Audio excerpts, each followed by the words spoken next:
Hello guys, welcome back to our channel Yasham. So ఎలా ఉన్నారు అందరూ? ఐ హోప్ మీ అందరూ మంచిగా ఉన్నారు అనుకున్నాను. సో ఇది పార్ట్ 1కి కంటిన్యూషన్ అనమాట. పార్ట్ 1 చూడని వాళ్ళు కింద ఉన్న లింక్ని క్లిక్ చేస్తే మీకు పూర్తిగా అర్థమవుతుందండి. అండ్ అలానే చూడండి నెక్ పీస్ ఎంత మంచిగా వచ్చిందో. నాకైతే ఇయర్ రింగ్స్ చాలా బాగా నచ్చినాయి. ఇయర్ రింగ్స్ ఎట్లయితే వచ్చినాయో అట్లనే నెక్ డాలర్ కూడా అట్లానే వచ్చింది అనమాట. అదే సైజులో వచ్చినాయి. సో ఇది కానీ పెట్టుకుంటే చాలా హెవీ ఉంది. అంటే చూడనీకైతే చాలా బాగుందండి. ఇయర్ రింగ్స్ అయితే కొంచెం వెయిట్ ఉంటాయి అంతేను, కానీ నాకైతే చాలా బాగా నచ్చింది. ఈ కలర్ కూడా నేను ఎందుకు తీసుకున్నానంటే నాకు ఈ పేస్టల్ కలర్లోనే నాకు శారీ ఉందన్నమాట. సో అందుకనేసి దానికి మ్యాచ్ అవుతుంది అనేసి వినాయక చవితికి నేను ఈ సెట్ ఆర్డర్ పెట్టుకున్నాను.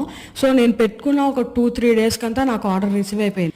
ఈ నెక్ సెట్ అయితే నాకు చాలా బాగా నచ్చిందండి. ఆ ఇయర్ రింగ్స్ అయితే ఇంకా బాగా నచ్చినాయి. సో నాకు ఓవరాల్గా చాలా బాగా నచ్చింది. సో దీని కాస్ట్ చెప్పలేదు కదా, 1150 అండి దీని కాస్ట్. సో నాకైతే ఈ సెట్ నచ్చింది. సో మరిన్ని వీడియోస్ కోసం మన ఛానల్ని